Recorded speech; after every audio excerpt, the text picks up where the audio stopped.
I was a Christian. She prayed before bed. She went to church.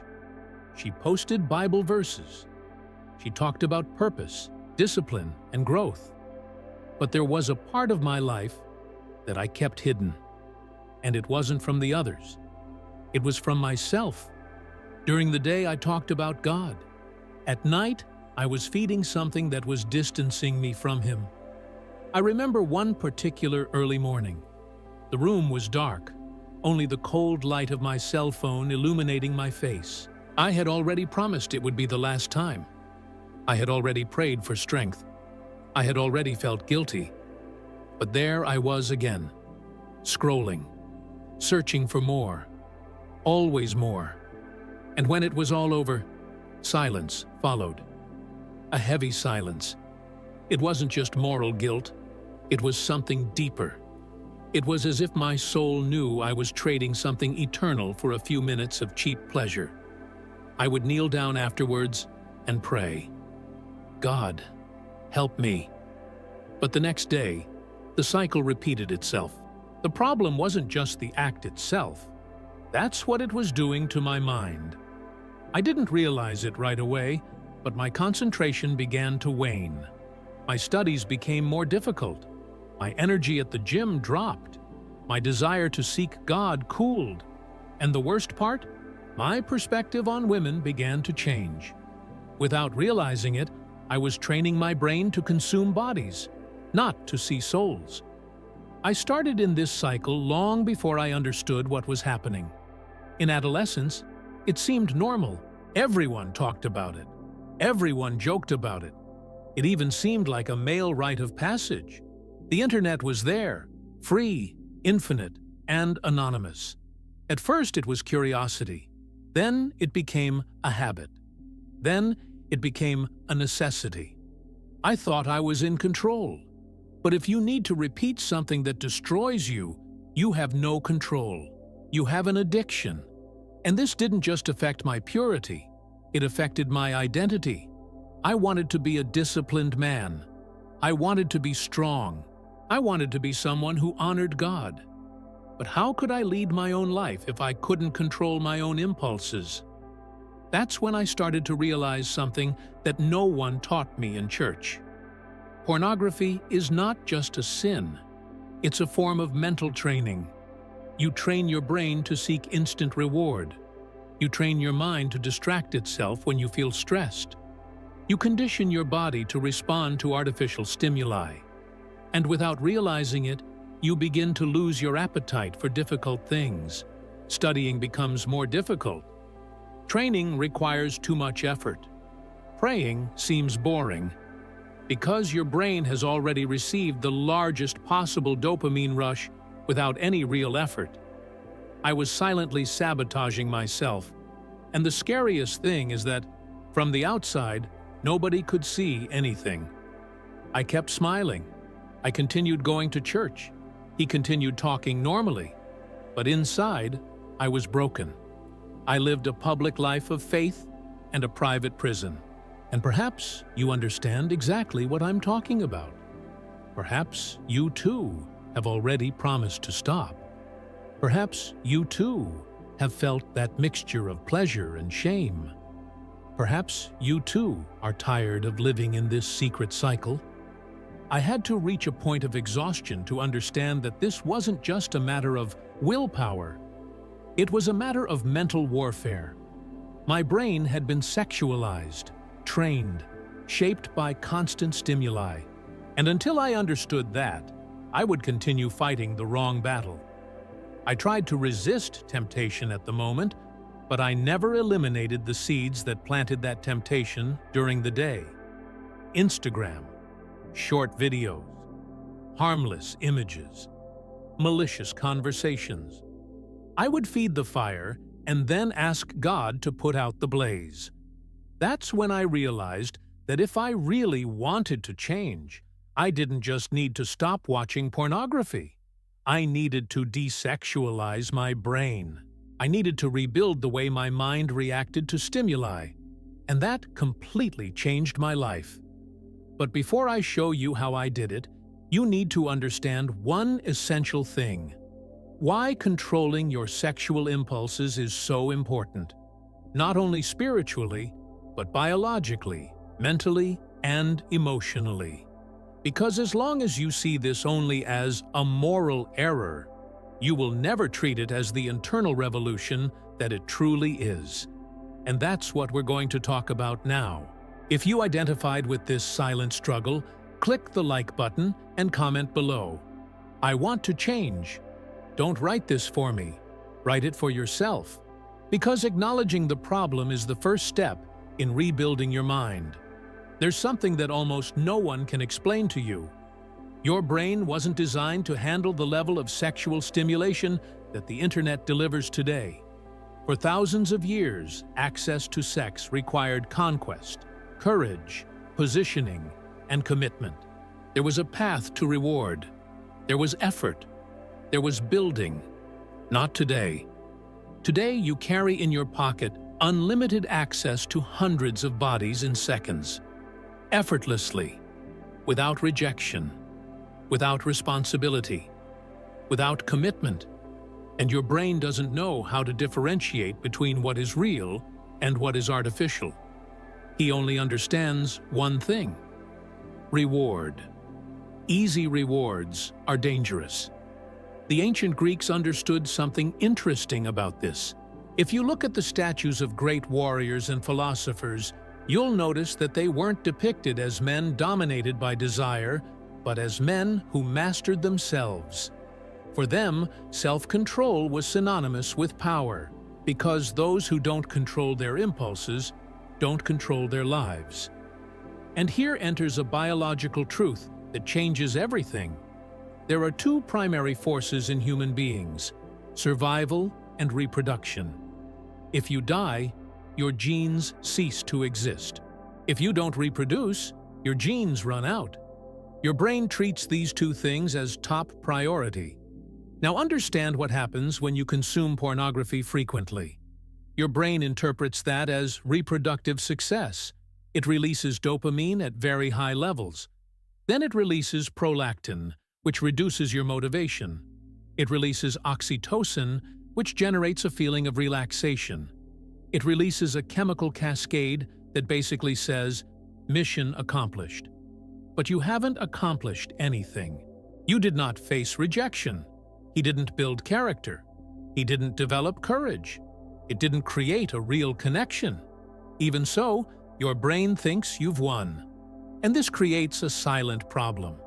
If your brain already believes you're winning at the most basic biological level, why would it invest energy in difficult things?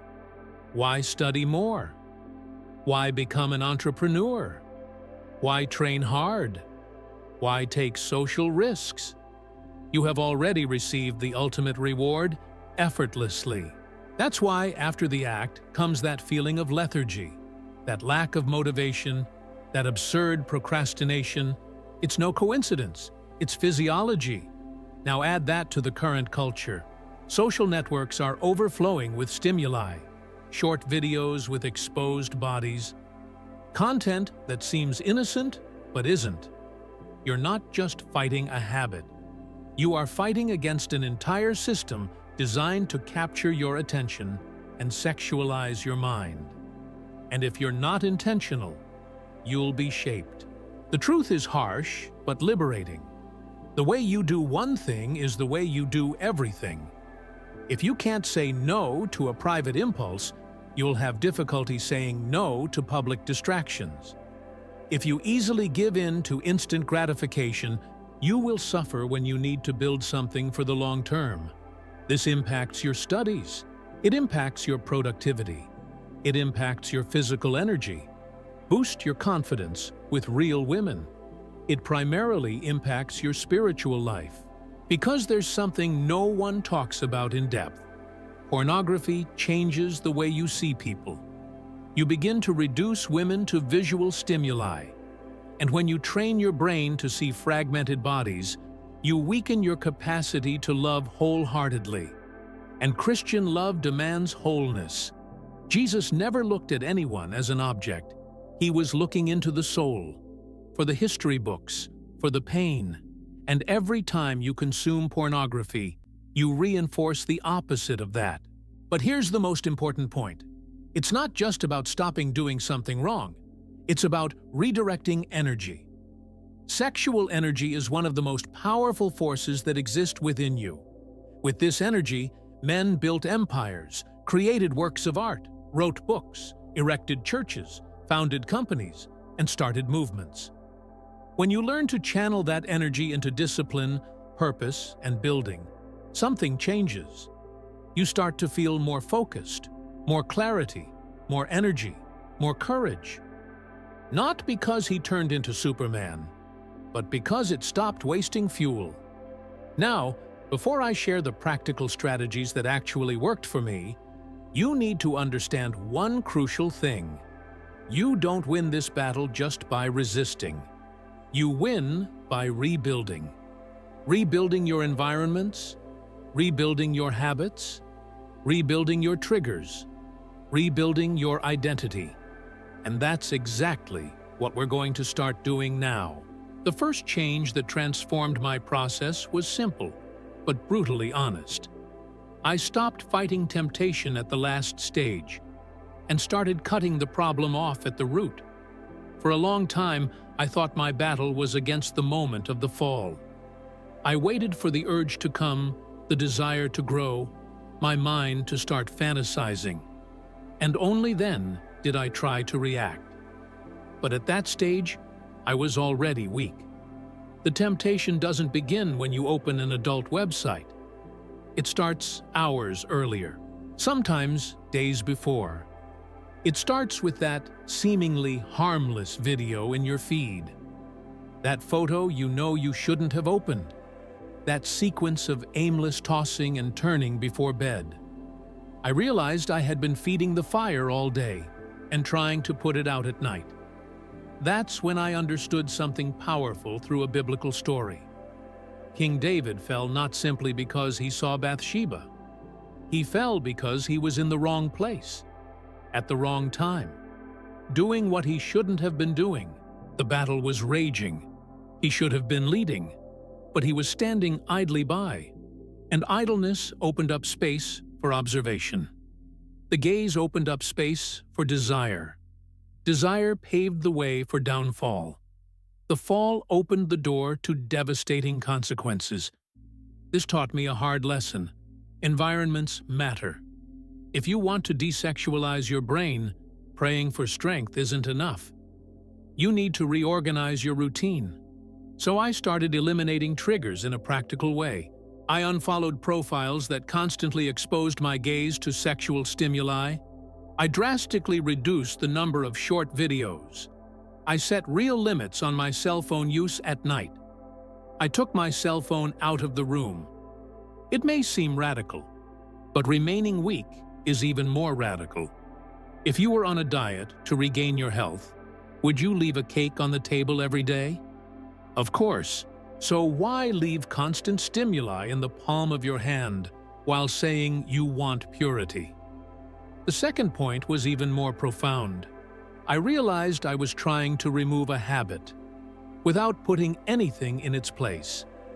An empty mind always reverts to the old pattern. You don't overcome pornography simply by eliminating the stimulus. You win by replacing the source of pleasure.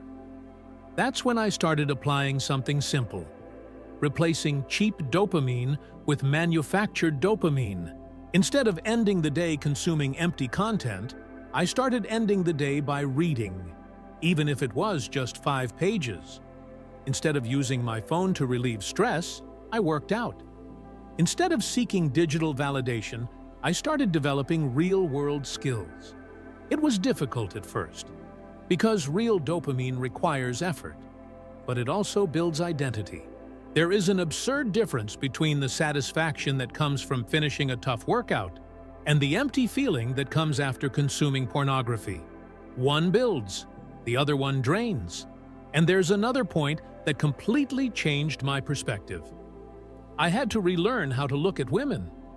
For years, my brain had been trained to fragment, to focus on body parts, to reduce a whole person to visual stimuli.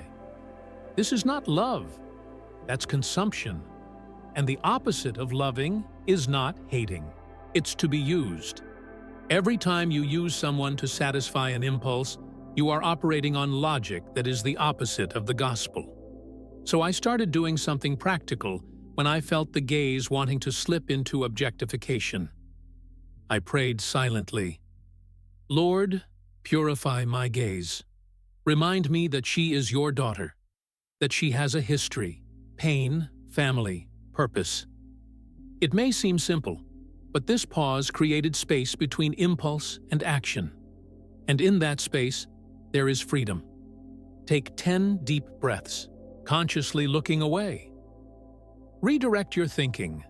Initially, you need to do this intentionally and repeatedly, but over time, your brain begins to relearn. Neuroplasticity is not motivational talk. It's a biological reality. What you repeat, you strengthen. What you interrupt, weakens. And here's something important. I still had relapses during the process, but the frequency changed. It used to be constant. Then it became occasional. Then it became rare. The difference wasn't perfection. It was persistence.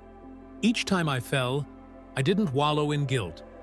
I analyzed what had happened before. What was the trigger? What was the atmosphere like? What was the unresolved emotion? Because pornography often isn't about sexual desire. It's about escape. Escape from stress. An escape from loneliness. Escape from frustration. Escape from anxiety. When I started addressing the emotional causes, the symptom lost its intensity. But one essential element is still missing. You can't sustain this change with discipline alone. You need purpose. And that's what we're going to talk about next. There's something that completely changes the game when you understand it. Discipline without purpose becomes suffering. Discipline with purpose becomes direction. For a long time, I tried to stop simply because it was wrong. I tried to stop simply because I felt guilty. I tried to stop simply because I wanted to feel clean. But guilt doesn't sustain transformation. What sustained my change was starting to build something bigger than my momentary desire. I needed to find my giant.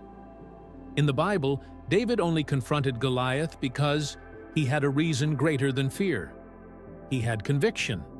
He had vision. He had purpose. Without a giant to defeat, you will always be dealing with your impulses. Because motivation is born from motive. When you have something that truly matters, a project, a mission, a calling, a concrete goal, wasting energy on pornography starts to seem incoherent. I started asking myself, what kind of man do I want to be in 5 years? What kind of husband do I want to be? What kind of father? What type of leader? And every time I thought about it, it became clear that the future version of myself was not a slave to impulses. Sexual energy doesn't disappear when you stop consuming pornography. She accumulates. And when you learn how to channel that energy, it becomes fuel. Fuel to train harder, to study more intensely, to work with more focus, to pray more deeply. But here's a liberating truth. It's going to be difficult at first. It will feel like you're fighting against something enormous. There will be days when the urge hits hard. There will be days when you feel like you're not making any progress. And that's okay. Because it works like a gym. During the first workout, you feel pain. In the second one, too. In the third one, too.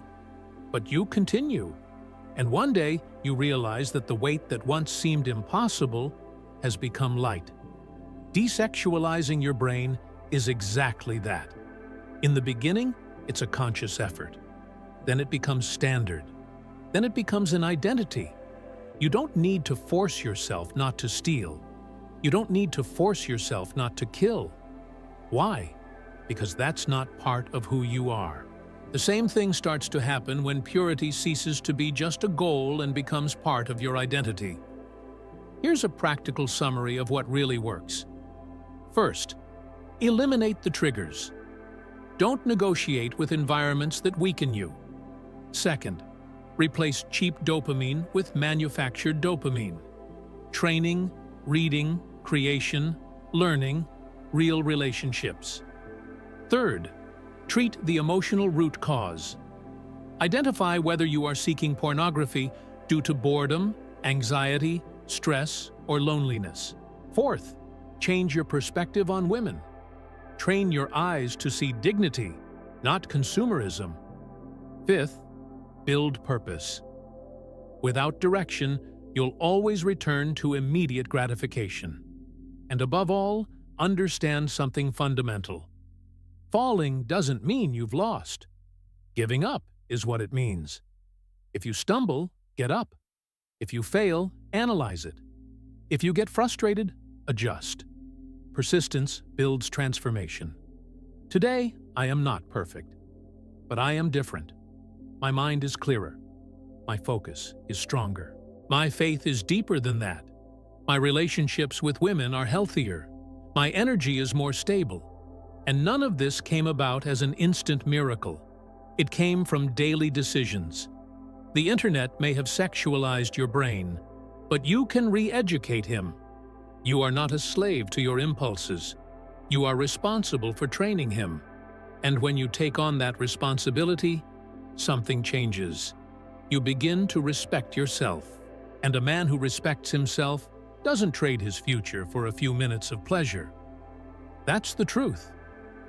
Desexualizing your brain isn't just about stopping watching pornography. It's about becoming the kind of man who governs himself.